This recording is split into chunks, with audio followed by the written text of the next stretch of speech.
Jusqu'à quand vas-tu permettre que tout t'affecte? Jusqu'à quand vas-tu réagir au monde, comme si tu n'avais pas de contrôle sur ton esprit? Aujourd'hui, je te mets au défi de faire quelque chose de différent, de cesser d'être esclave de tes émotions, des opinions des autres, des mauvais jours, des pensées qui te fragilisent. Aujourd'hui, tu vas commencer à forger un esprit si fort que rien ni personne ne pourra te sortir de ton centre.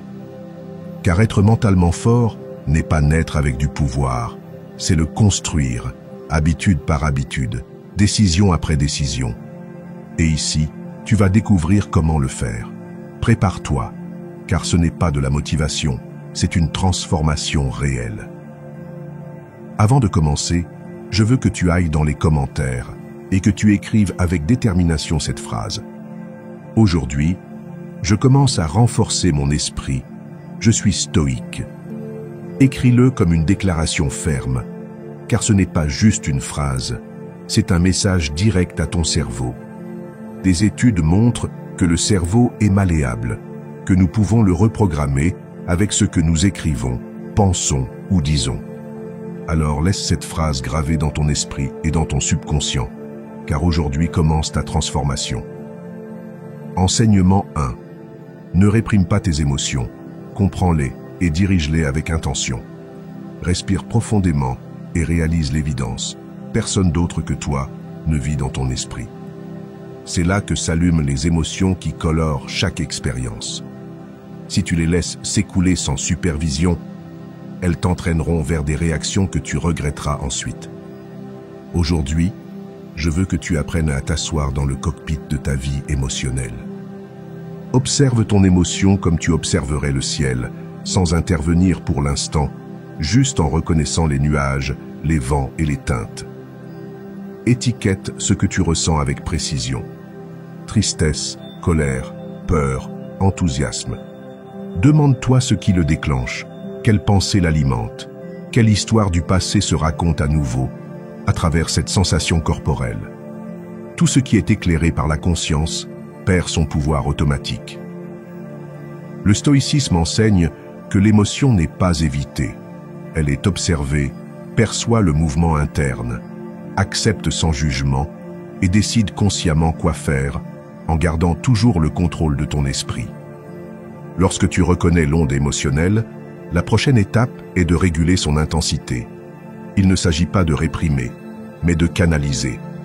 Essaie des techniques simples, des inhalations lentes par le nez en comptant jusqu'à 4, des exhalations encore plus lentes en comptant jusqu'à 6, bouger le corps en pleine conscience, étirer les bras, secouer la tension. Ces actions physiologiques envoient des signaux de sécurité au cerveau et réduisent l'adrénaline circulante.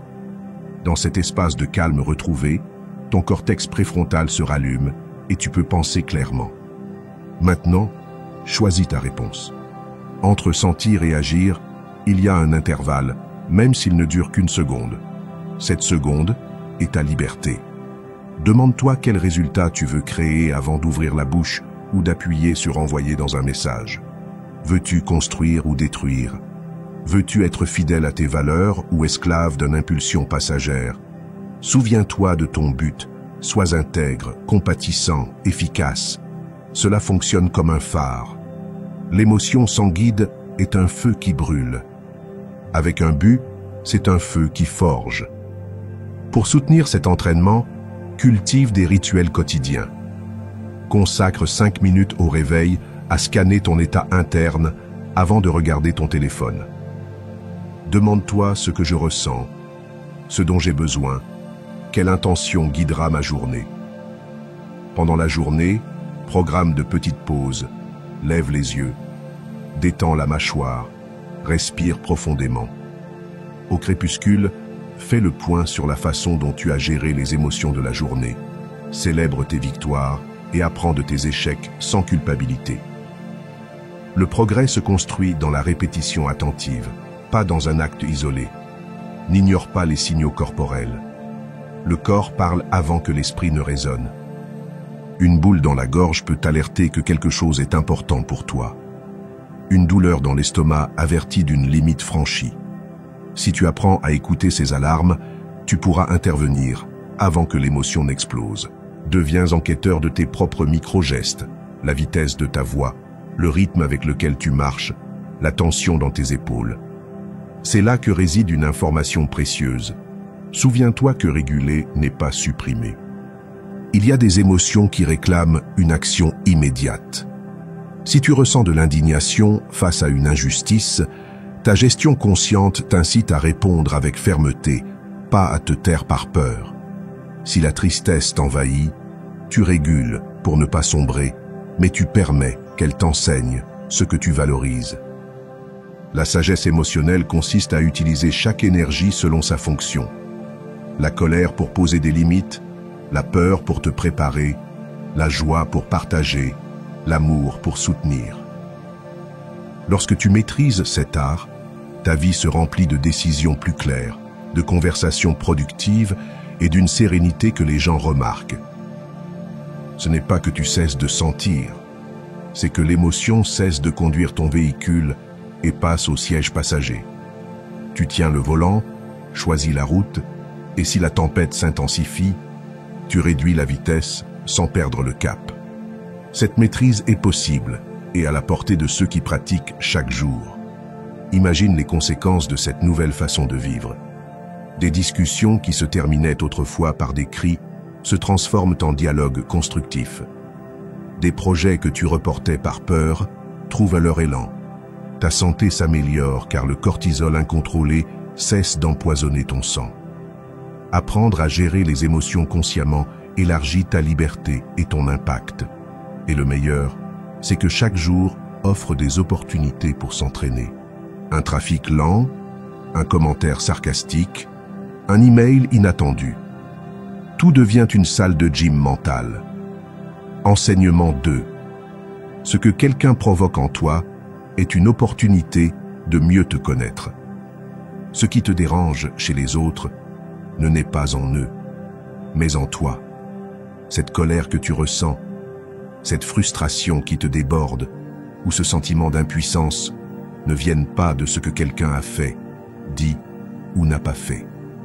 Elles viennent de quelque chose de plus profond. Une partie de toi que tu n'as pas encore guérie. Personne ne peut toucher une blessure que tu n'as pas.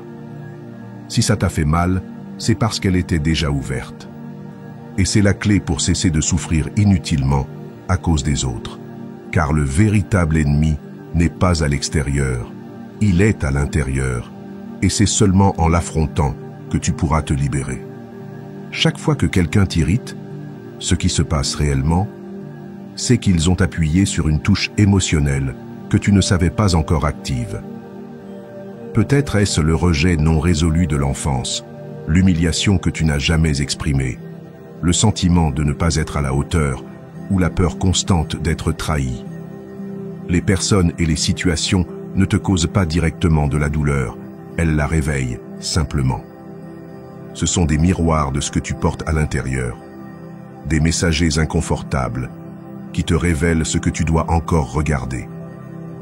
Et bien que cela soit inconfortable, c'est aussi une bénédiction.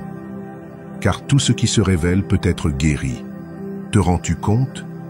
Cette personne qui t'agace tant, qui te désespère ou qui semble avoir le don de te mettre hors de toi, révèle en réalité une partie de toi que tu n'acceptes pas encore. Cela peut être ton besoin de contrôle, ta peur du rejet, ton addiction à l'approbation. Il ne s'agit pas de justifier le comportement des autres, mais de comprendre que tant que tu réagis avec intensité, le problème n'est pas seulement à l'extérieur, il est dans ce qu'il réveille en toi. Et tant que tu ne le regarderas pas, tu continueras à tomber dans le même cercle. C'est pourquoi, la prochaine fois que quelque chose te sort de ton centre, ne demande pas pourquoi il m'a fait ça. Demande-toi quelle partie de moi réagit ainsi. Change la question et tu changeras la réponse. Si tu vois que quelque chose t'énerve, au lieu d'exploser, observe. Si quelqu'un te blesse, au lieu d'attaquer, réfléchis. Si quelque chose te cause de l'anxiété, au lieu de fuir, reste avec toi-même. C'est ainsi que tu reprends le contrôle, non pas en essayant de changer l'autre, mais en reconnaissant ce qui en toi a besoin d'attention. La connaissance de soi est le plus grand acte de liberté, car lorsque tu sais qui tu es, tu sais ce que tu n'es pas. Et alors, tu cesses de te laisser entraîner par l'émotionnalité des autres. Ce qui te déstabilisait auparavant, tu ne fais que l'observer maintenant. Ce qui te contrôlait auparavant, maintenant tu le transcendes. Non pas parce que les autres ont changé, mais parce que tu as changé ta façon de te rapporter à tes ombres. Tu as appris à les regarder avec honnêteté, avec compassion, et à les transformer en pouvoir intérieur. La clé n'est pas d'éviter ceux qui te perturbent. La clé est de guérir ce qu'ils éveillent en toi. Parce que si tu ne le fais pas, tu ne changeras que de décor, mais tu vivras le même conflit. Tu vas changer de partenaire, de patron, d'amis, mais tu continueras à te heurter au même schéma émotionnel. Et la vie ne se lasse pas de t'enseigner ce que tu n'as pas encore voulu apprendre. Chaque situation se répète jusqu'à ce que tu deviennes conscient. Et quand tu le fais, tout change. Tu ne fuis plus la douleur, tu la comprends, tu ne rejettes plus ce qui fait mal, tu l'intègres. Et alors tu trouves quelque chose que aucune relation ne peut te donner. La paix intérieure. Selon le stoïcisme, le sage ne réagit pas par impulsion, mais s'arrête pour observer ce que cette émotion révèle de son monde intérieur. Car pour le stoïque, la liberté n'est pas l'absence de conflit, mais la capacité de rester calme même au milieu de celui-ci. Quand tu apprends à regarder à l'intérieur, au lieu de blâmer l'extérieur, tout se transforme. Tu récupères ton pouvoir, ton centre, ta liberté, car tu n'es plus à la merci de ce que les autres font ou disent.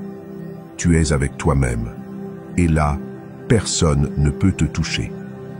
Alors, arrête de blâmer le monde et commence à guérir ton monde intérieur. Parce que la véritable transformation ne commence pas quand les autres changent, mais quand tu cesses de réagir depuis tes blessures et commences à agir depuis ta conscience. Enseignement 3. L'inconfort que génère le changement mental. Quand tu commences à changer vraiment, le monde autour de toi le ressent et ne réagit pas toujours bien. Tes nouvelles habitudes, ta façon différente de penser, ta clarté mentale ou ta discipline peuvent déranger ceux qui sont habitués à une ancienne version de toi. Ils ne te le diront peut-être pas, mais tu le remarqueras dans leur silence, dans leurs blagues passif-agressives, dans la façon dont ils s'éloignent sans explication, ou dans leur tentative de te faire douter de ton propre chemin. Mais ce n'est pas que tu fais quelque chose de mal. Au contraire, cela est souvent un signe que tu avances. L'inconfort que tu génères n'est pas à cause de toi, mais à cause de ce que tu représentes. Quand tu décides de sortir du pilote automatique, d'arrêter de te plaindre, d'assumer des responsabilités et de chercher plus, tu obliges inévitablement les autres à se regarder dans le miroir. Et cela peut être douloureux pour ceux qui ne sont pas prêts à le faire. Ton progrès est une menace pour leur conformisme. Ton approche est un défi pour leurs excuses. Ton évolution expose leur stagnation.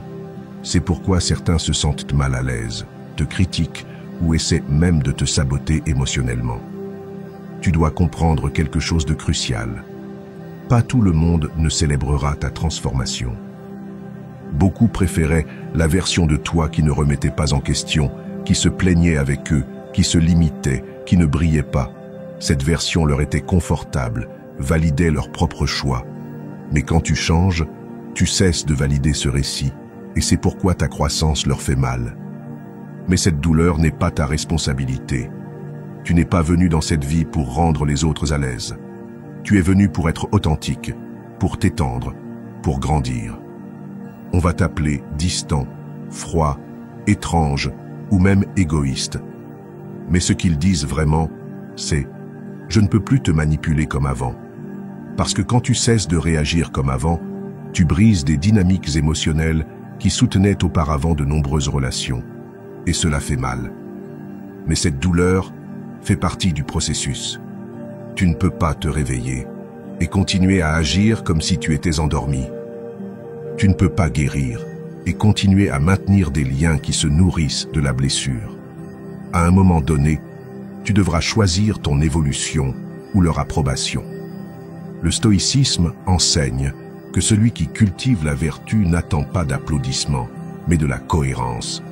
Il ne cherche pas à plaire, mais à agir selon sa raison, et que l'inconfort des autres n'est pas une excuse pour te trahir toi-même. Si tu ressens du rejet, du doute ou de la confusion de la part des autres, considère-le comme une confirmation que tu es en train de briser des moules. Le véritable changement n'est ni esthétique ni temporaire. Il est profond et exige des renoncements. Tu vas perdre des personnes, des habitudes, de vieilles façons de penser. Mais tu vas aussi gagner du respect de soi, de la clarté et une force qui ne dépend de personne d'autre. L'inconfort que tu ressens maintenant n'est qu'une couche que tu dois traverser pour atteindre un niveau supérieur de toi-même. Il y a quelque chose que tu dois répéter quand tu doutes. Je ne suis pas venu pour m'intégrer, je suis venu pour évoluer. Parce qu'à chaque fois que tu renonces à ta croissance pour plaire, tu vends ton avenir pour des miettes d'acceptation momentanée. Et ça ne vaut pas la peine. Continue d'avancer. Marche avec fermeté, même si ça fait mal, même si tu es seul. Parce que ce chemin inconfortable est celui qui te transforme, pas le confortable. Personne ne devient fort dans le confort. Personne ne s'illumine dans la complaisance. Souviens-toi de cela. Tout ce qui te dérange maintenant sera ta force demain. Chaque jugement qui te fait mal maintenant te donnera du courage demain. Chaque personne qui s'éloigne aujourd'hui fera de la place pour quelqu'un qui est aligné avec ton nouveau niveau. Alors ne l'arrête pas, ne le minimise pas, ne recule pas. Chaque pas, même le plus solitaire, construit le toit que tu mérites d'être. Et si jamais tu sens que personne ne te comprend, souviens-toi que tu n'es pas ici pour être compris. Tu es ici pour te comprendre, pour te soutenir, pour t'étendre au-delà de ce que tu pensais possible. Cet inconfort que tu ressens n'est pas une faiblesse. C'est le signe clair que tu es en train de franchir le seuil vers une vie de plus de pouvoir, d'authenticité et de liberté intérieure. Enseignement 4. Trouve l'apprentissage même dans les difficultés. Il y a toujours quelque chose à sauver, même au milieu du chaos. Et ce n'est pas une belle phrase, c'est une compétence mentale qui change ta vie de l'intérieur. Quand tu décides de chercher le positif, tu ne nies pas la réalité, ni ne fais semblant que tout va bien. Tu choisis un regard qui te renforce. Tu entraînes ton esprit à trouver des leçons là où tu voyais auparavant seulement de la douleur, à voir des possibilités là où d'autres ne voient que des obstacles. C'est la différence entre quelqu'un qui se noie dans la tempête et quelqu'un qui utilise la tempête pour devenir plus fort.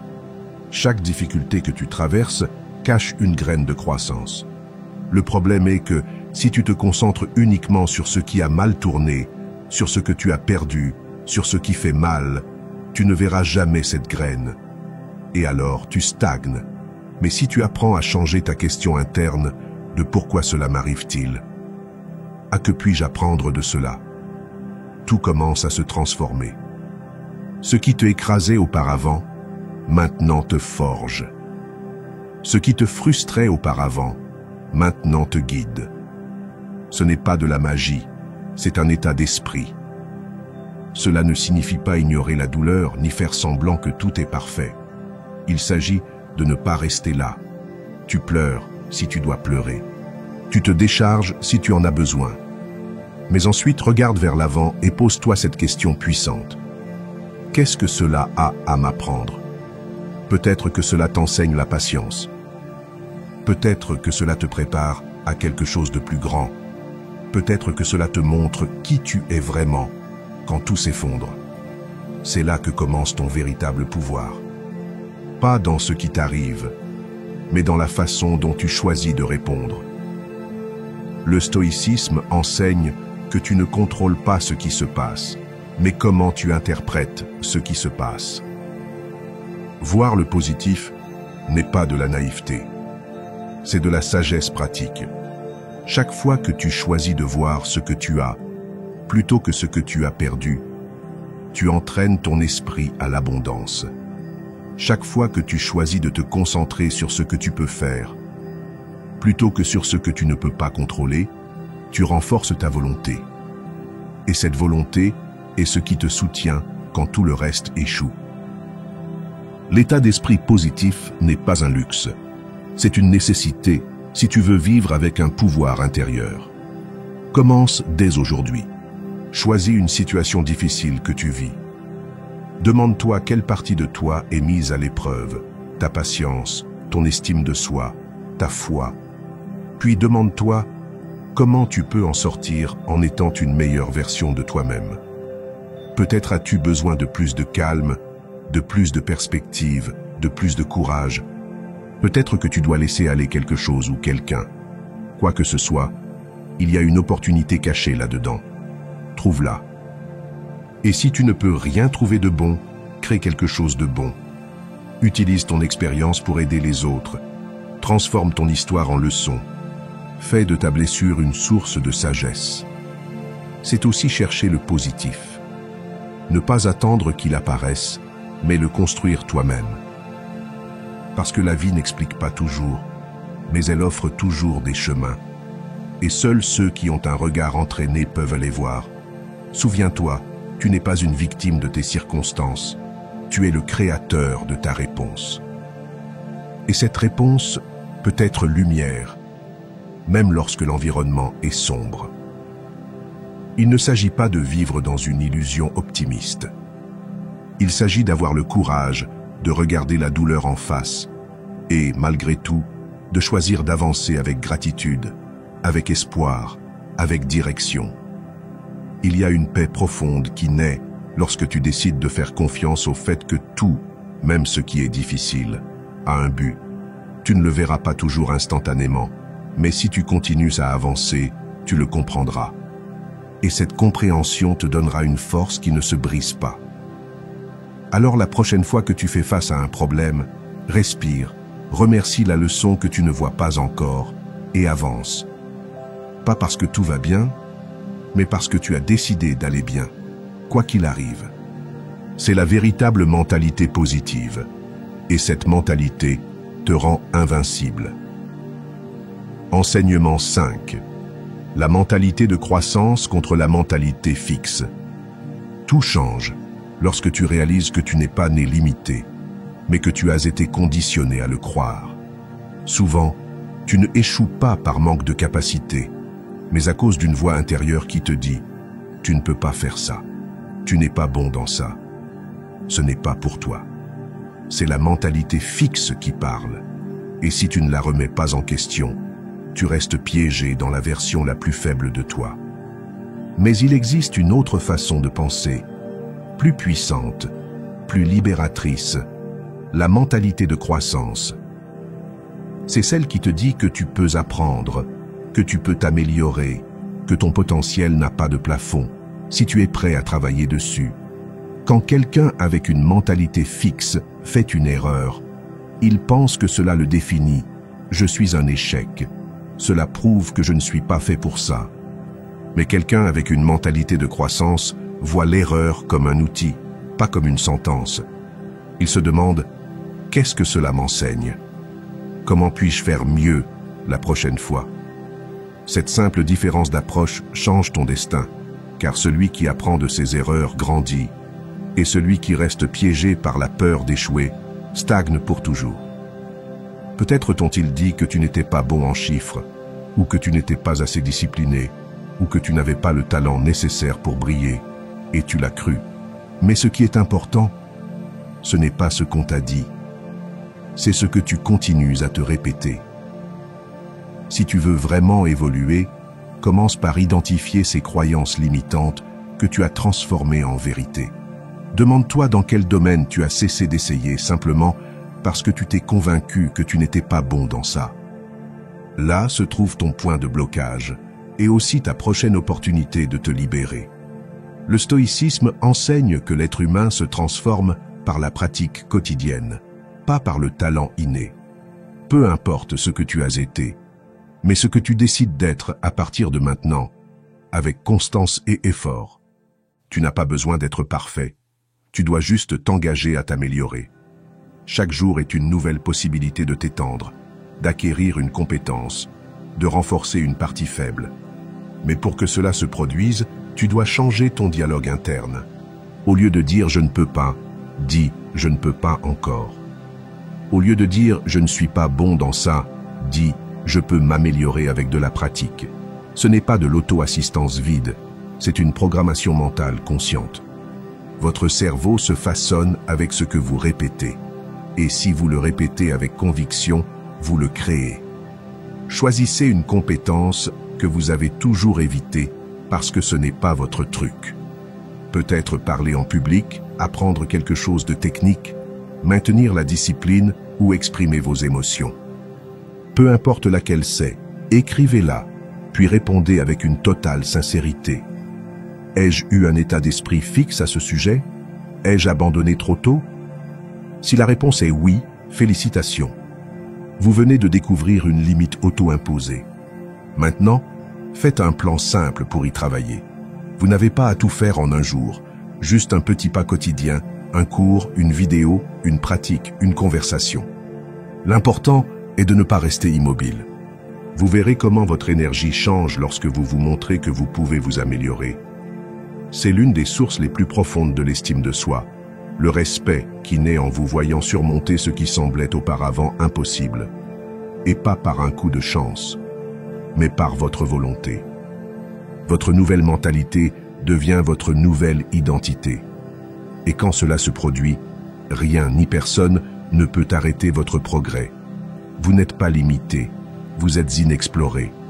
Vous n'êtes pas bloqué, vous êtes non entraîné. Changer votre mentalité, c'est changer votre vie. Donc, la prochaine fois que vous vous dites « ce n'est pas pour moi », faites une pause, respirez et changez la phrase par celle-ci « je ne maîtrise pas encore cela, mais je le ferai ». Parce que ce « encore » ouvre la porte à la croissance. Et derrière cette porte se trouve une version de vous que vous ne connaissez pas encore, mais qui vous attend. Enseignement 6. Derrière le miroir de l'esprit se trouve l'observateur silencieux. L'esprit est comme un miroir, il reflète tout ce qui entre par les sens, ce que vous voyez, ce que vous entendez, ce que vous pensez, sans vous en rendre compte. Mais vous êtes-vous déjà demandé ce qu'il y a derrière ce reflet? Qu'est-ce qui existe au-delà de cette image qui change selon le stimulus externe? La plupart des gens vivent piégés dans ce miroir, réagissant à ce qui apparaît, sans savoir que ce n'est pas la réalité, mais juste une projection. Pensée, émotion, opinion, jugement, tout cela se reflète comme si c'était une vérité absolue. Mais ce n'est pas le cas, ce n'est que la surface. Et si vous voulez maîtriser votre esprit, vous devez oser entrer derrière le miroir. Entrer derrière le miroir, c'est cesser de croire que vous êtes ce que vous pensez. C'est observer la pensée sans vous y fusionner. C'est voir l'émotion sans la laisser vous contrôler.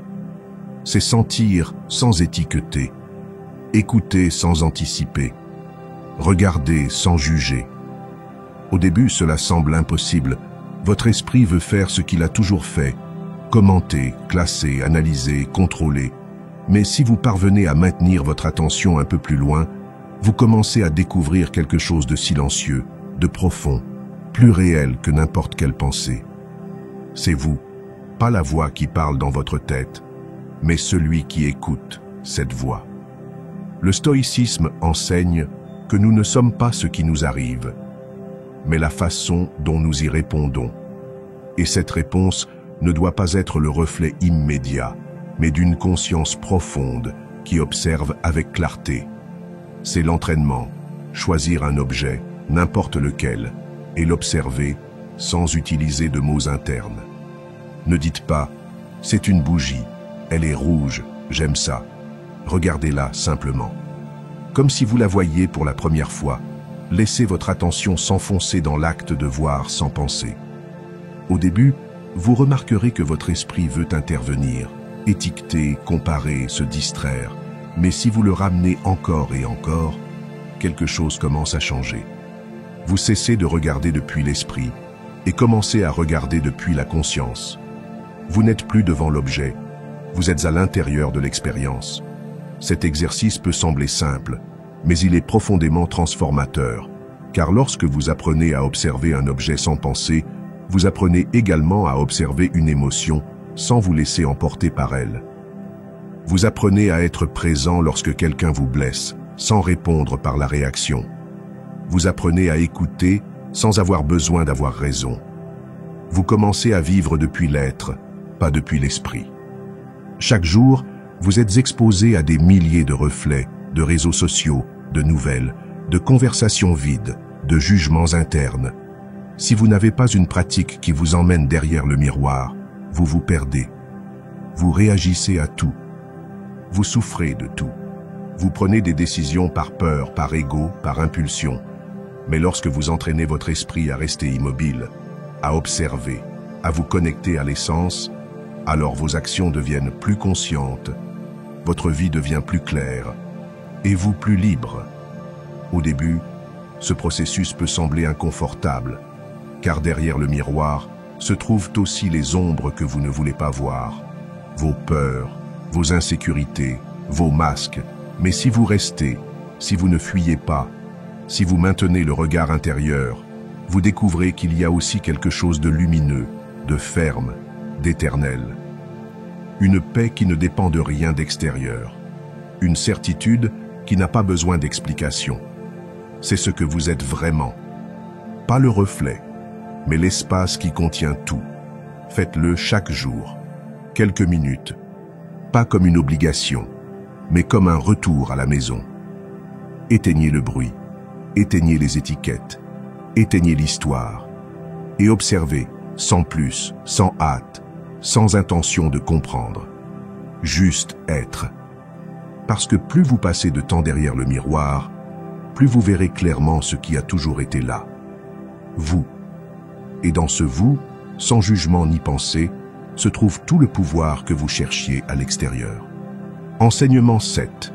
Arrêtez de demander de l'amour, de l'attention ou du respect pour vous sentir digne. Arrêtez de demander, arrêtez de supplier, d'insinuer, d'attendre en silence que quelqu'un vous donne ce que vous ne vous donnez pas vous-même. Amour, attention, respect, on ne mendie pas, on incarne. Et si vous devez le demander pour vous sentir digne, alors ce n'est pas de l'amour, c'est de la dépendance. Le véritable pouvoir commence lorsque vous décidez que vous n'avez pas besoin que quelqu'un vous voie pour savoir que vous existez.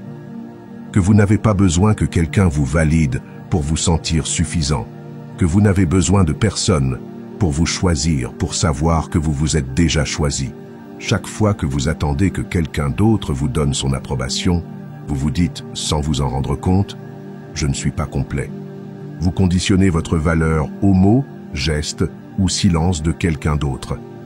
Et ce n'est pas de l'estime de soi, c'est de l'esclavage émotionnel. Vivre en fonction de la validation externe est une forme déguisée d'abandon intérieur. Parce que pendant que vous attendez que le monde vous confirme, vous abandonnez l'opportunité de vous confirmer vous-même. Et personne, absolument personne, ne peut combler ce vide que vous décidez de ne pas assumer. Parlez-vous comme vous aimeriez qu'on vous parle. Traitez-vous comme vous voulez qu'on vous traite. Ce n'est pas un cliché, c'est une reprogrammation. Si vous vous critiquez intérieurement, vous vous exigez sans compassion, vous vous sabotez, alors peu importe combien d'amour on vous donne à l'extérieur, vous ne serez jamais suffisant. Parce que vous filtrez tout depuis le manque. En revanche, si vous décidez d'être votre propre refuge, votre premier défenseur, votre compagnon fidèle, alors toute affection externe est un extra, pas un besoin vital. Le stoïcisme enseigne que la liberté commence lorsque vous n'avez plus besoin de rien des autres pour être qui vous êtes, lorsque votre dignité ne dépend pas de leur reconnaissance. Pratiquez-le dans la vie quotidienne. Si quelqu'un ne vous répond pas, ne le prenez pas comme une offense personnelle. Si on ne vous applaudit pas, ne le voyez pas comme un rejet. Si vous n'êtes pas inclus, ne l'interprétez pas comme si vous ne valiez rien. Faites une pause et demandez-vous, pourquoi cela m'affecte-t-il autant? Qu'est-ce que j'attends que cette personne confirme à mon sujet? Là est la racine. Et quand vous la trouverez, ne vous jugez pas. Étreignez-vous, respirez et répondez avec une affirmation intérieure. Je me reconnais déjà. C'est la différence entre vivre depuis la blessure ou depuis la conscience. Arrêtez de donner votre paix pour quelques miettes d'attention. Arrêtez de négocier votre valeur pour un peu de compagnie. Arrêtez de justifier des attitudes qui ne vous respectent pas simplement parce que vous avez peur d'être seul. La solitude n'est pas le problème. Le problème est ce que vous vous dites dans la solitude. Si dans cet espace tu apprends à te sentir complet, alors personne d'autre n'aura le pouvoir de te faire sentir incomplet. Commence à te parler avec respect, même lorsque tu échoues. Respecte-toi dans ce que tu choisis, dans ce que tu tolères, dans ce que tu permets. Tu n'as pas besoin que quelqu'un te dise que tu vaux quelque chose si tu l'as déjà décidé. Et oui, au début ça fait mal, parce que tu es en train de briser un schéma de plusieurs années, peut-être de toute une vie. Mais cette douleur est le début de ta libération. Regarde le monde en face, mais sans supplier. Dis ce que tu ressens, mais sans implorer d'être entendu. Établis tes limites, mais sans agressivité. La sécurité ne crie pas, n'exige pas, ne cherche pas d'attention. La sécurité se manifeste simplement. Et quand tu le fais depuis cet endroit intérieur, tu commences à attirer des relations différentes, plus conscientes, plus réciproques, plus alignées. Parce que tu cesses de raisonner avec le besoin et commences à vibrer depuis la plénitude. Aujourd'hui peut être ce jour, le jour où tu décides de ne plus demander, le jour où tu lâches ce fardeau, ce vide, cette anxiété de t'intégrer ou d'être vu. Parce que tu t'es déjà vu, et cela suffit. Répète-le chaque matin si nécessaire. Je n'ai pas besoin de mendier ce que je suis déjà. C'est la déclaration qui te ramène à toi. Et quand tu t'as, personne d'autre n'a de pouvoir sur toi. C'est là que commence ta véritable force. Et là aussi, ta paix. Enseignement 8. Renforce le corps pour aiguiser l'esprit. Tu ne peux pas avoir un esprit affûté dans un corps faible. La maîtrise mentale commence par la force physique. Quand tu t'entraînes, tu ne fais pas que façonner tes muscles. Tu apprends à ton esprit qu'il peut résister, qu'il peut se surpasser, qu'il peut faire ce qu'il ne veut pas faire.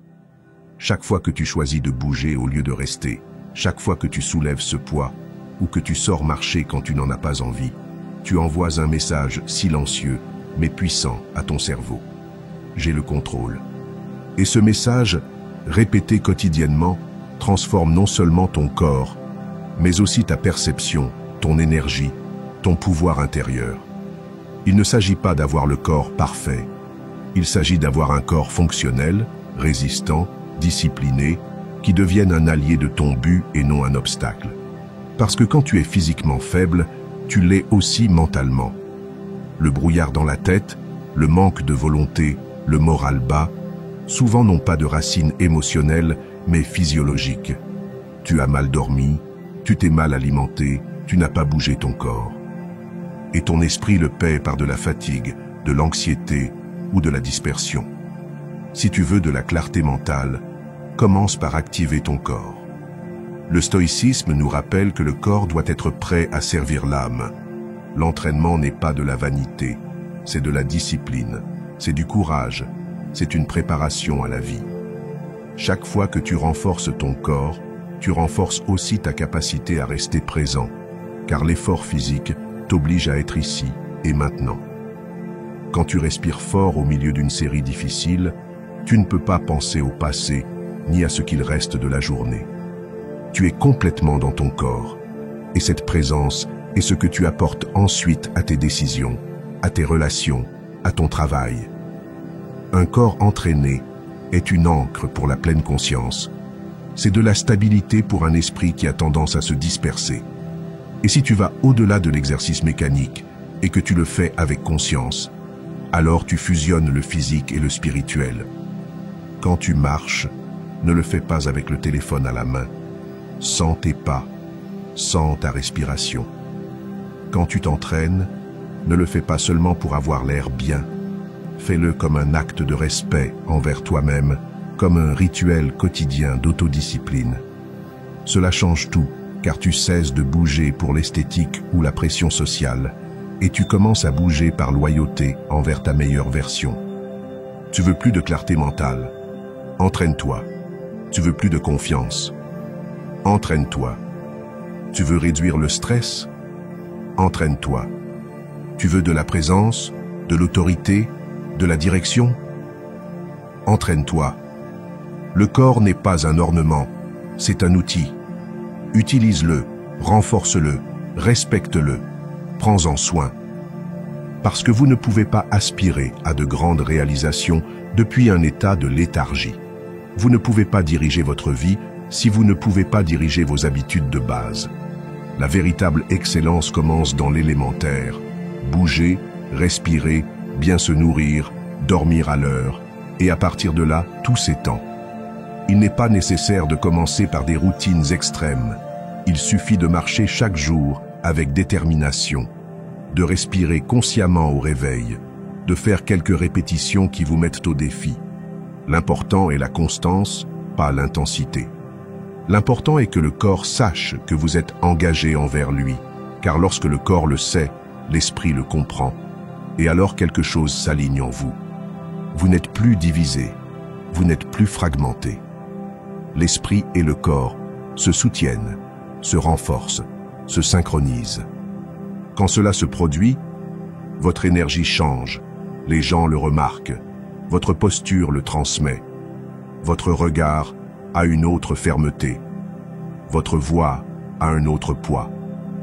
Et ce n'est pas parce que vous feignez quoi que ce soit, c'est parce qu'il y a une cohérence qui s'est construite de l'intérieur, à partir de la sueur, de la répétition, de l'effort quotidien.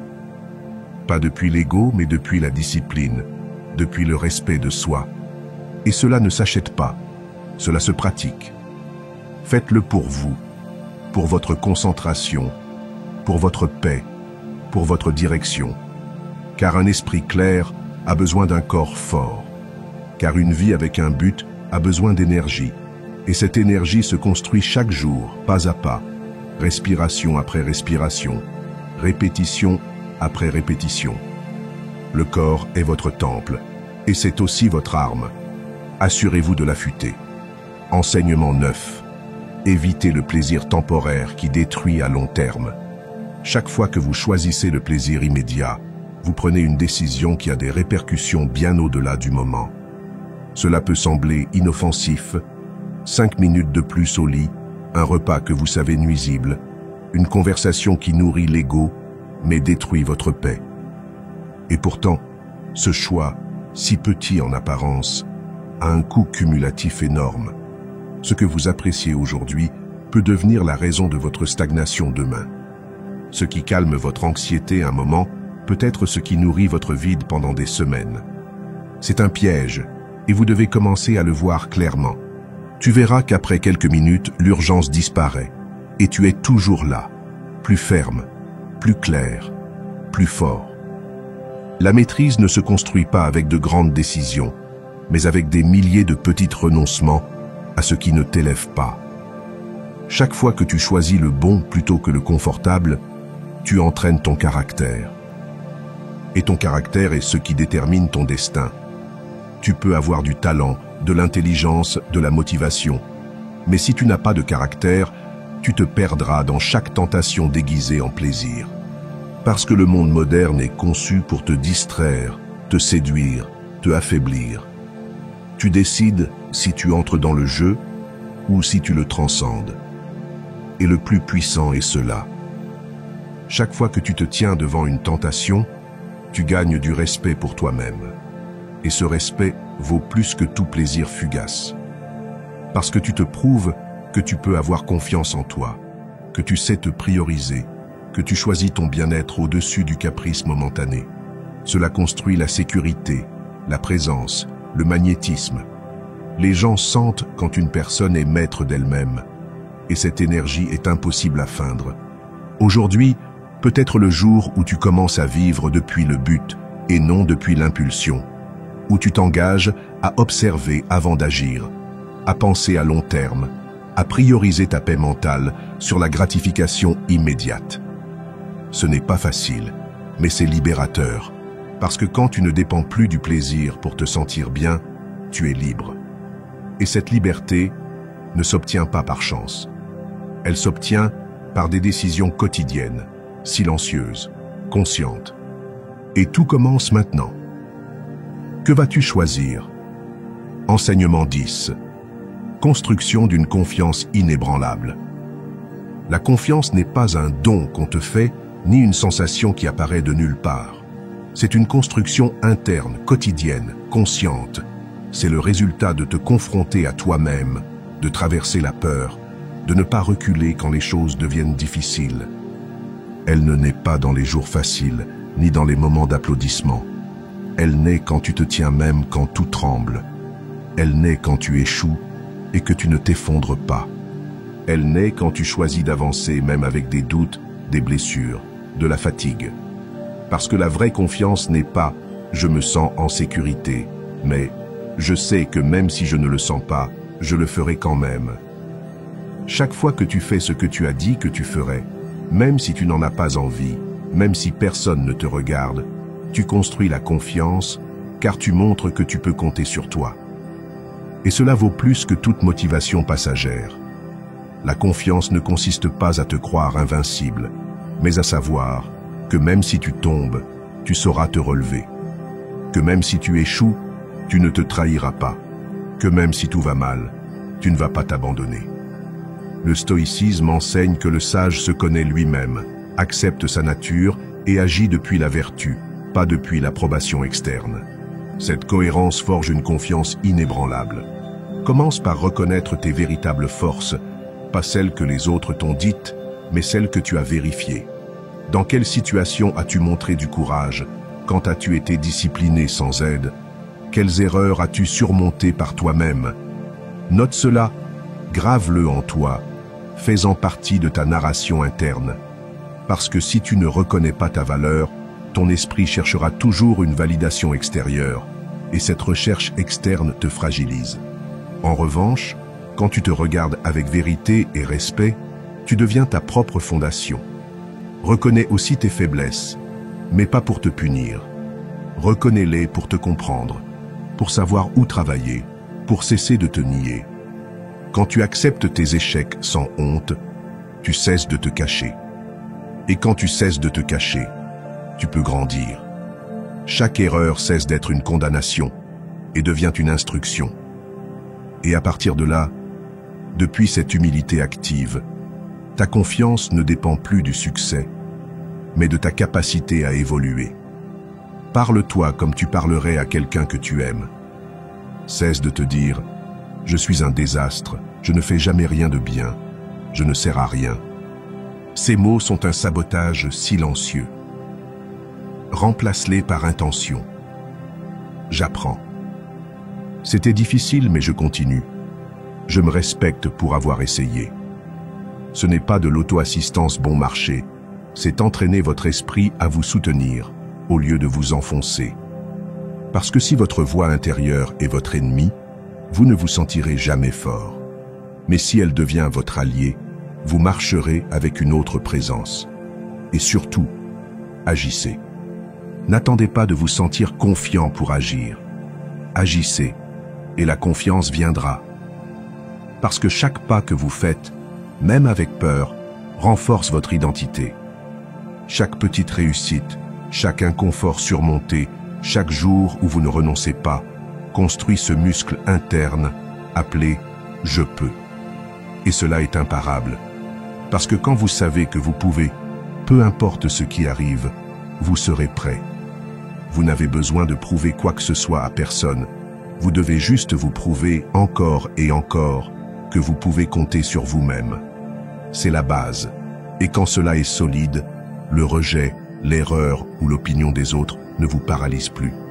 Parce que vous savez déjà qui vous êtes, et ce que vous savez de vous a plus de poids que ce que les autres disent. Faites de votre confiance une pratique, pas une attente.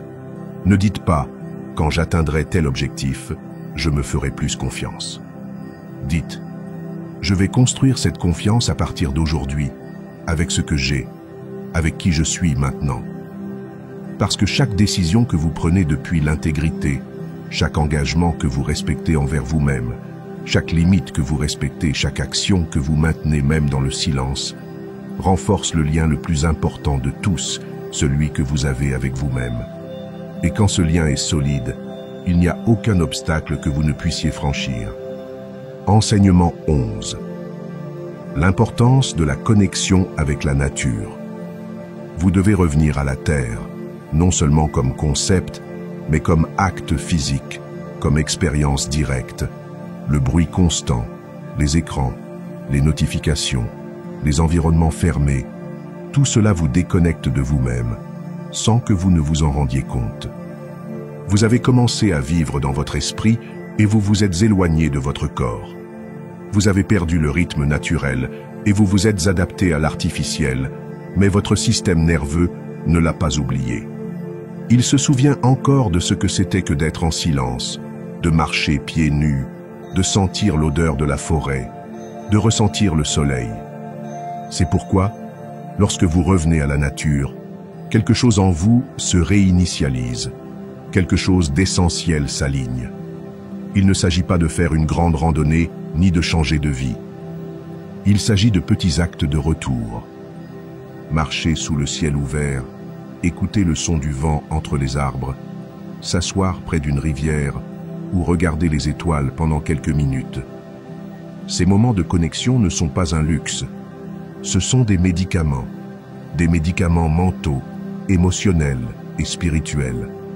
Car l'âme se dérègle lorsqu'elle est enfermée et l'esprit s'épuise lorsqu'il oublie ses racines.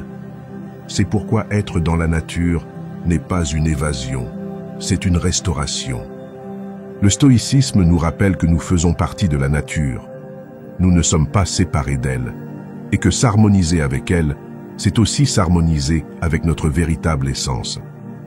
Chaque fois que vous touchez la terre, votre corps relâche des tensions.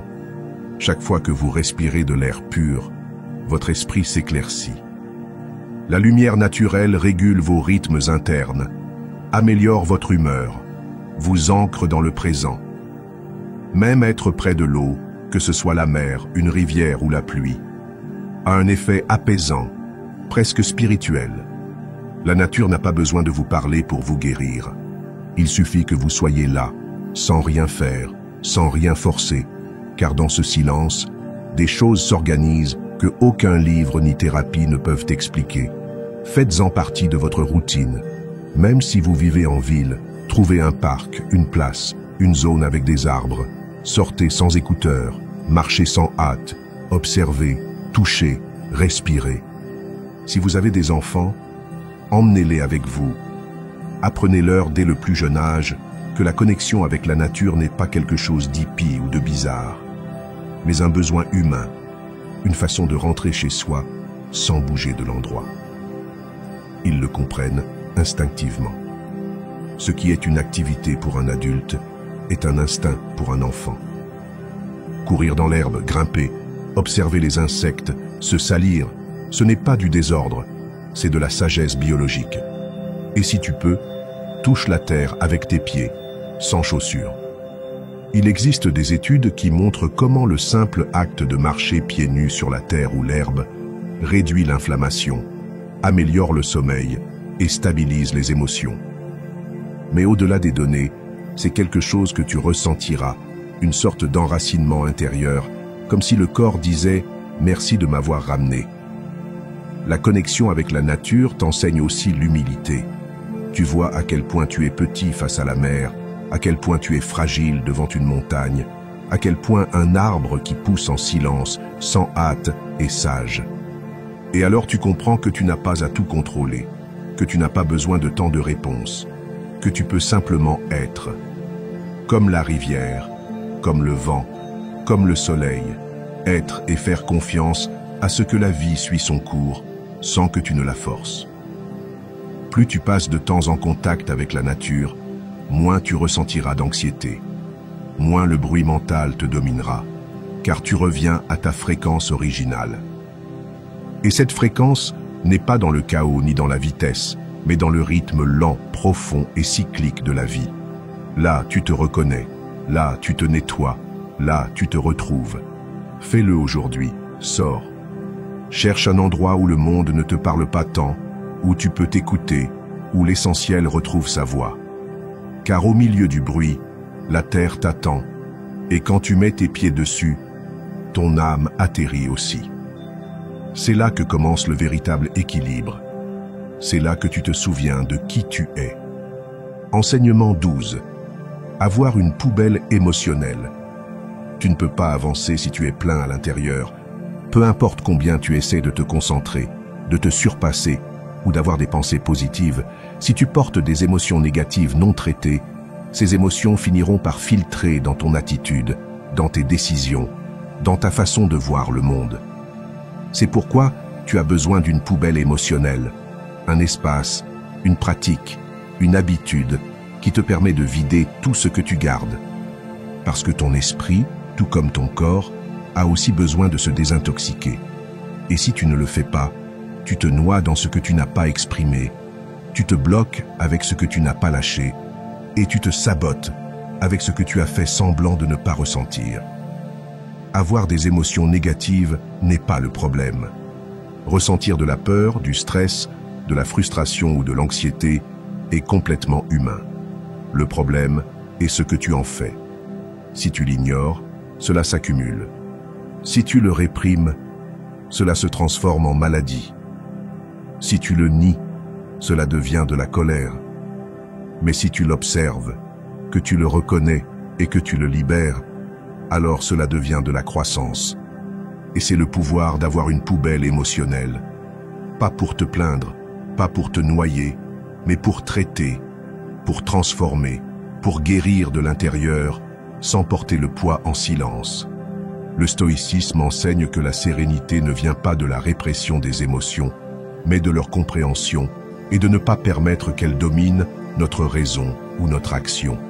Écris, c'est aussi simple que ça. Écris ce qui te fait mal, ce que tu crains, ce que tu ne comprends pas, non pas pour le publier ou le partager, mais pour te vider. Un journal n'est pas seulement pour raconter ta journée, c'est pour nettoyer ton esprit. Quand tu écris sans filtre, sans censure, tu vides le fardeau émotionnel qui te pèse. Et dans cet acte, ton esprit respire, tes pensées s'organisent, tes émotions se dégonflent, ce qui semblait énorme devient gérable, ce qui semblait confus commence à s'éclaircir. C'est un acte silencieux de libération qui te redonne le contrôle. Si écrire n'est pas ton truc, cherche une voie créative qui te permette de canaliser ce que tu ressens. Dessine, peins, cours, chante, danse, travaille de tes mains. L'important n'est pas le format, c'est le processus. Le corps a aussi besoin de s'exprimer, le mouvement libère aussi. Ne garde pas ce qui te fatigue, fais-le sortir, transforme-le en quelque chose qui te sert. Même parler à quelqu'un peut être ce canal, une conversation honnête, avec une personne de confiance ou avec un thérapeute si tu en as besoin, non par faiblesse, mais par responsabilité envers toi-même. Avoir une poubelle émotionnelle ne te rend pas négatif, cela te rend sage. Parce que tu sais que tout ne se résout pas en réfléchissant. Certaines choses se lâchent, se pleurent, s'écrivent, s'acceptent. Quand tu as un espace sûr où déverser ton monde intérieur, tu n'as plus besoin de réprimer, tu n'as plus besoin d'agir comme si tout allait bien. Tu peux arrêter de faire semblant. Et cette authenticité te renforce, car elle te libère de la pression de tout porter. Fais-en partie de ta routine. N'attends pas d'exploser pour te vider. Fais-le avant, comme prévention, comme hygiène mentale. Tout comme tu te douches chaque jour, nettoie ton intérieur, 5 minutes au réveil, 10 minutes avant de dormir, un carnet que toi seul lis, un espace où tu es complètement honnête, où tu peux dire « Aujourd'hui, je n'en peux plus », sans culpabilité, et demain j'essaierai à nouveau avec espoir. Quand tu commences à libérer tout ce que tu ingurgitais auparavant, tu te sens plus léger, plus centré, plus libre. Ton esprit devient plus clair, tes émotions cessent d'avoir le contrôle et tu retrouves ton pouvoir intérieur. Tu n'as pas besoin de feindre la force quand tu apprends à vider ton fardeau, car la véritable force n'est pas de ne jamais tomber, c'est de savoir comment se relever. Et pour cela, tu as besoin d'espace en toi. Fais-le aujourd'hui. Ouvre un carnet. Écris même si tu ne sais pas quoi dire. Bouge même si tu n'en as pas envie. Parle même si ta voix tremble. Et tu verras comment ton énergie change, car ce que tu n'exprimes pas t'opprime, mais ce que tu libères te transforme. C'est là que commence un esprit plus clair, un cœur plus léger et une vie plus consciente. Enseignement 13. Sélectionne consciemment ce que tu vois, entends et consommes. Ton esprit absorbe tout. Chaque chose que tu consommes te façonne. Chaque image que tu vois, chaque mot que tu entends, chaque contenu que tu laisses entrer dans ton esprit laisse une empreinte. Même si tu crois que cela ne t'affecte pas, même si tu le prends comme une distraction, même si tu dis que ce n'est qu'une chanson ou qu'une courte vidéo, ton esprit ne fait pas la distinction entre le superficiel et le profond. Il absorbe tout. Et ce que tu répètes le plus devient ta programmation. Tes pensées ne naissent pas seules. Elles se nourrissent de ce que tu laisses entrer. C'est pourquoi, si tu veux avoir de la clarté mentale, de la paix intérieure et une direction dans ta vie, tu dois devenir extrêmement sélectif avec ce que tu permets d'entrer dans ton espace mental. La plupart des gens se sentent perdus, non pas parce qu'ils manquent d'intelligence, mais parce qu'ils sont surchargés, remplis de déchets mentaux qu'ils n'ont pas choisis consciemment. Ils voient n'importe quoi qui apparaît sur les réseaux, écoutent des conversations vides, s'entourent de plaintes, de violences ou de banalités, et se demandent ensuite pourquoi ils se sentent anxieux, confus ou démotivés. Mais il n'y a pas de mystère. Si tu alimentes ton esprit avec le chaos, il y aura du chaos en toi. Si tu consommes du bruit, il y aura du bruit. Si tout ce que tu vois, ce sont des vies fausses ou des messages de comparaison, tu finiras par croire que tu n'es pas suffisant. C'est pourquoi il est urgent que tu prennes le contrôle, que tu filtres, que tu sois maître de ton attention. Fais-en une pratique quotidienne. Observe ce que tu regardes et demande-toi, est-ce que cela m'ajoute ou me retire? Est-ce que cela m'élève ou m'intoxique? Est-ce que cela me pousse à mieux penser ou à me perdre davantage? Car l'esprit, comme le corps, a besoin d'une bonne nutrition, et tu es le seul responsable de son régime. Nourris-tu ton esprit avec de la sagesse, du calme, de la concentration, ou le remplis-tu d'anxiété, d'urgence et de bruit constant? Changer cela peut transformer complètement ton état émotionnel. Ce n'est pas de la théorie, c'est cause et effet. Commence à mieux choisir. Ne regarde pas n'importe quoi juste parce que c'est à la mode. Ne suis pas des comptes qui te font te sentir mal dans ta peau. N'écoute pas des personnes qui vivent piégées dans le drame. Entoure-toi d'idées saines, de messages qui te renforcent, d'enseignements qui t'invitent à grandir. Tu n'as pas à t'exposer au poison mental que d'autres choisissent. Tu peux décider de créer un environnement intérieur plus sain, plus léger, plus solide. Et cela commence par ce que tu consommes chaque jour. Fais de la place pour le silence, pour la réflexion. Éteins le bruit par moments. Lis des choses qui te mettent au défi. Écoute des mots qui t'élèvent. Regarde du contenu qui te connecte à toi-même, pas qui te sort de toi. Car au final, ce que tu répètes devient ta façon de voir le monde. Si tu ne vois que le chaos, tu ne verras que le chaos. Mais si tu cultives ton intérieur avec ordre, présence et sagesse, c'est cela que tu reflèteras à l'extérieur. Le stoïcisme enseigne que l'âme doit se protéger des influences externes qui la perturbent. Épictète affirmait que nous ne devons pas laisser les impressions externes entrer sans les filtrer d'abord. C'est-à-dire que tout ce que tu perçois avec tes sens doit passer par un jugement conscient. Cela m'est-il bénéfique? Cela m'aide-t-il à vivre selon mes valeurs? Si ce n'est pas le cas, cela doit être rejeté. C'est aussi simple que cela, aussi ferme. Tu n'as pas besoin de devenir radical, ni de vivre isolé. Tu dois juste être éveillé, choisir. te poser des questions avant de jouer, avant d'écouter, avant de répéter. Cela me renforce-t-il ou me contamine-t-il?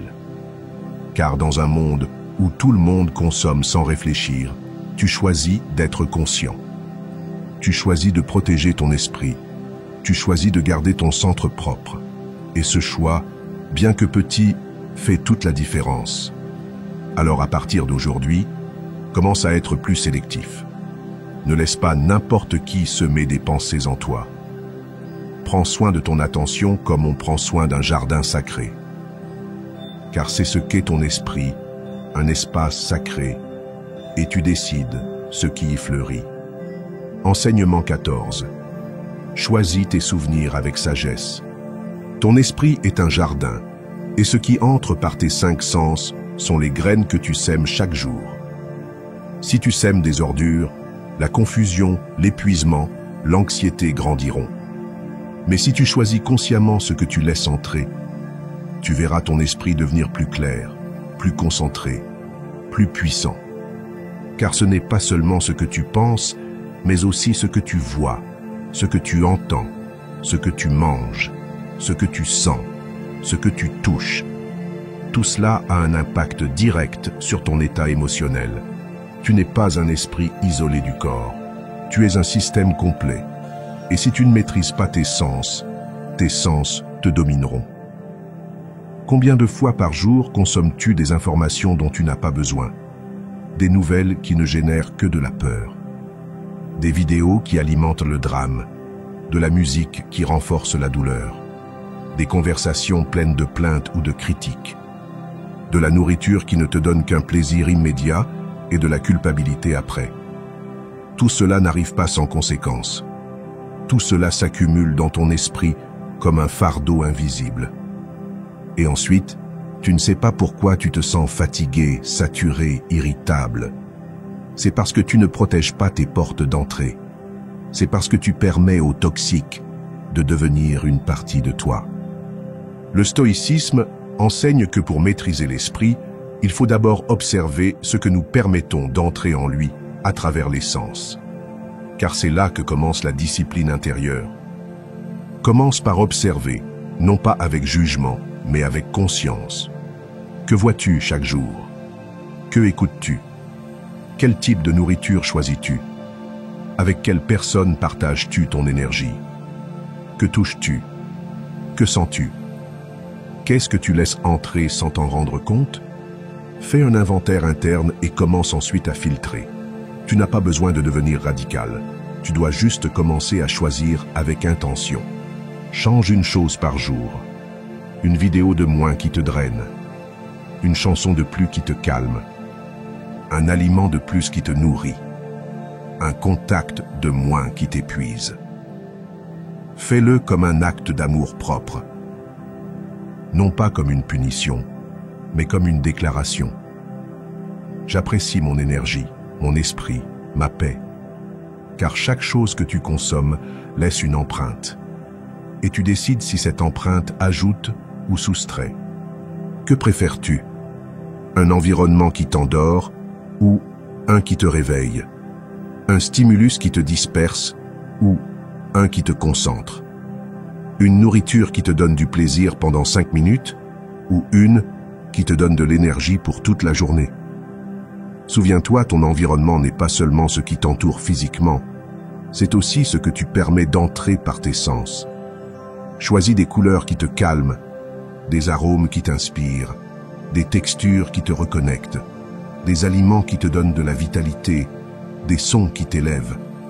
Tout cela construit ta force intérieure sans que tu t'en rendes compte. Tout cela nourrit votre esprit sans avoir besoin de dire un seul mot. Et si vous avez des doutes, posez-vous cette question chaque fois que vous êtes sur le point de consommer quelque chose. Cela me renforce-t-il ou me fragilise-t-il? Cette question vous donne du pouvoir, vous rend maître de votre énergie, car vous ne réagissez plus, vous choisissez. Et quand vous choisissez en pleine conscience, tout change. Votre esprit devient plus léger, vos pensées s'organisent, vos émotions se stabilisent, votre corps répond et vous retrouvez votre centre. Faites de votre vie un temple, prenez soin de ce qui entre, car tout ce qui entre construit, et si vous ne prenez pas soin de vos sens, quelqu'un d'autre les utilisera pour manipuler votre état. La publicité, l'algorithme, les tendances, les médias, tous rivalisent pour vos yeux, vos oreilles, votre attention. Ne leur donnez pas le contrôle. Soyez celui qui décide ce qu'il sème dans son jardin mental, car ce que vous semez aujourd'hui sera votre état émotionnel demain. Faites-le avec respect, faites-le avec présence, faites-le pour vous, car vous méritez un esprit clair, fort et concentré. Et cela commence par dominer ce que vous permettez de ressentir, de voir, d'écouter, de goûter et de toucher. C'est là que naît le véritable autocontrôle. C'est là que commence votre pouvoir. Enseignement 15. Choisissez vos souvenirs avec sagesse. Votre esprit est un immense fichier, et vous êtes celui qui décide quel dossier ouvrir. Chaque fois que vous revivez un souvenir, vous réactivez une émotion, un état, une identité. C'est pourquoi il est si important de choisir ce que vous vous rappelez. Si vous revenez constamment à des moments d'échec, de douleur, de rejet ou de honte, vous programmez votre esprit pour revivre cette souffrance encore et encore. Vous ne le faites pas par masochisme, vous le faites parce que votre esprit n'a pas été entraîné à choisir avec sagesse. Mais vous pouvez le changer. Vous pouvez transformer votre mémoire en une source de pouvoir plutôt qu'en une plaie ouverte. Il ne s'agit pas de nier ce qui s'est passé. La douleur a existé. La déception était réelle. L'erreur s'est produite, mais c'est déjà passé. Elle n'est plus ici, sauf si vous la portez. Et si vous la portez, cela doit être avec un but. Apprendre, guérir, transcender. Pas pour saigner à nouveau. Pas pour rester coincé dans ce que vous ne pouvez plus changer. Souvenez-vous de cela. Vous n'êtes pas votre pire moment. Vous n'êtes pas votre étape la plus brisée. Vous n'êtes pas votre histoire la plus sombre. Vous êtes celui qui a survécu à tout cela. Et cela mérite aussi d'être rappelé. Le stoïcisme enseigne que nous ne souffrons pas à cause des faits, mais à cause du jugement que nous en faisons. Choisir ce que nous nous rappelons, c'est aussi choisir comment nous vivons. Chaque fois que votre esprit s'écarte vers le passé douloureux, faites une pause. Demandez-vous, ce souvenir m'aide-t-il ou me sabote-t-il? S'il vous affaiblit, changez-le. Choisissez à nouveau. Pensez à un moment où vous avez été courageux, où vous vous êtes levé quand il était plus facile d'abandonner, où quelqu'un vous a reconnu, vous a aimé, vous a admiré, où vous avez accompli quelque chose qui semblait impossible. Ne sous-estimez pas le pouvoir de vous en souvenir, car ce n'est pas juste un souvenir. C'est une preuve que vous pouvez, et cette preuve répétée reprogramme votre identité. Faites-en une habitude.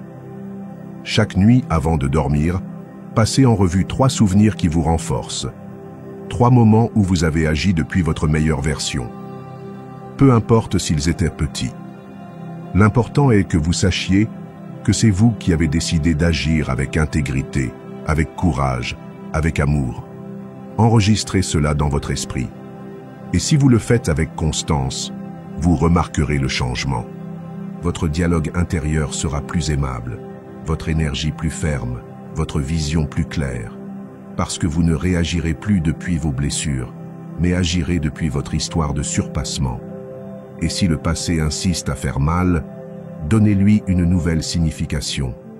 Vous ne changez pas le fait, mais vous pouvez changer ce qu'il représente pour vous.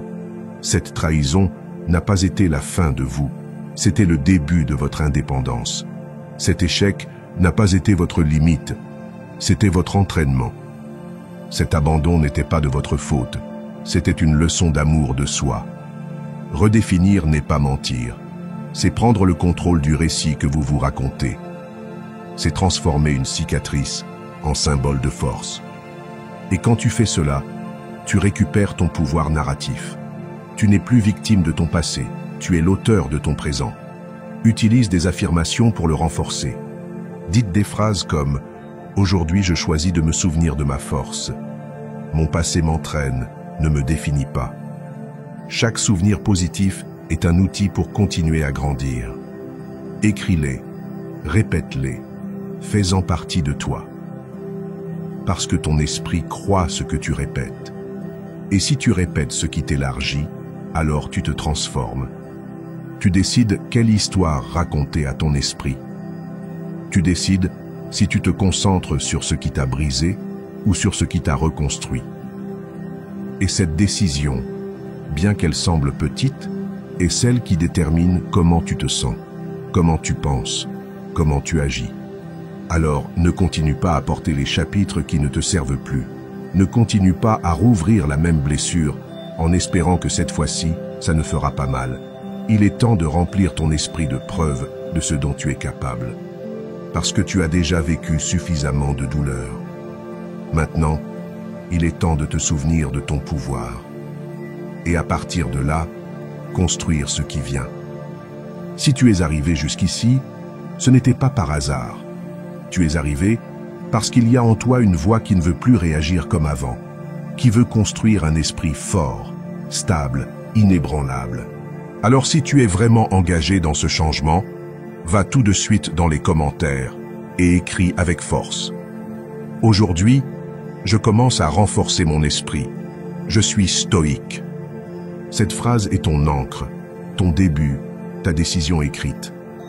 Et si cette vidéo t'a apporté de la clarté, t'a motivé ou t'a fait voir les choses différemment, aime, abonne-toi et active la cloche. Parce qu'ici, tu es en train de construire un esprit que rien ni personne ne pourra abattre.